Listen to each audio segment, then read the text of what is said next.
So, Mark, this is all kind of setting up now. I think one of the bigger questions and some of the things that I think Bears fans on Twitter love to hypothesize about is, are the Bears still open for business to trade the pick? So, based on your perspective and your insight and who you've been talking to right now, where do you think that lands a little bit? Because we're starting to hear a little bit about some of the quarterbacks. Some of the teams are maybe a little lukewarm on the quarterbacks. Where does CJ Stroud now go all of a sudden if the Texans don't want him? Where does Will Levis go? Hendon Hooker, come on down. Welcome to the party, possibly in the top half of the first round. Do you think all this talk benefits the Bears? And as we're talking about the guys that could be available at 9, would the Bears maybe be benefiting themselves by moving back a couple spots and justifying maybe a pick like a Kalijah Cansey with extra draft capital instead of going at 9? Yeah, I mean, I kind of trust Ryan Poles just based on what he did to the trade. I know not everybody was completely 100% in love with the trade down to 9 and getting DJ Moore and the future picks and all of that.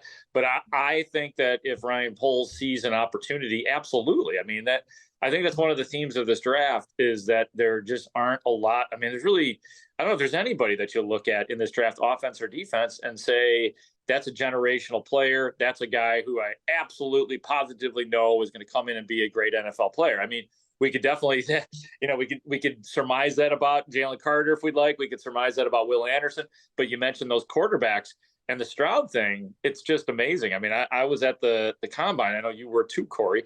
And it was CJ Stroud fever at this thing. Like CJ Stroud essentially at the combine with his words and everything, essentially took over the combine and was the number 1 pick for a long time. He had replaced Bryce Young. Now Bryce Young is back up there.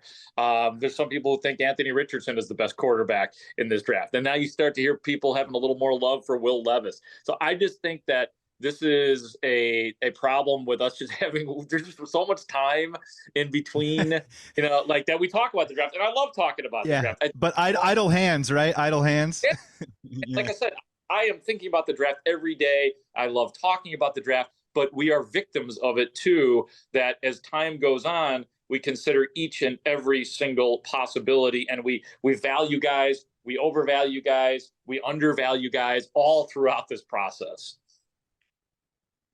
Yeah, Corey, I mean, we're well documented, right? When we first started this conversation, I think you were very smart. You wanted to stay in the top 5 because as we're seeing right now, there is a top end talent and then there's a bit of a break, right? Between still great players, but a little bit of a high end prospect talent. Yeah. Now we're at 9.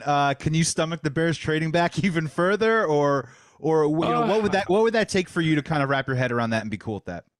Yeah, I think if the offensive lineman that they wanted is not available at that point, I could see potentially trading back, or if another defensive lineman wasn't there at that point. But I think they're going to stay put at that pick. I think the 9 is a good spot where you could fill a need, right? We have a lot of defensive line needs.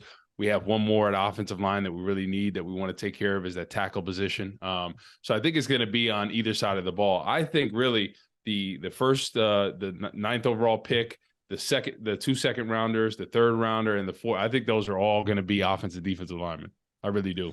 Because there's a lot of needs to fill on that side of the ball. He kind of took care of the wide receiver room. Offensive line needs one more, but I think they're pretty good on the secondary, in my opinion. But I think you really have to get the defensive line because there is a lot of needs. Walker, is probably more of a rotational guy. He can start if you need him, but I think they would like to have maybe a guy like from Notre Dame that I've been high on, Isaiah Foskey. I think he's a guy that can come in and be a starter day one. So there's a lot of needs on that defensive line that they need. I think those ends are really going to, that 2nd to 3rd round, there's a lot of really good ends that are going to be still available then.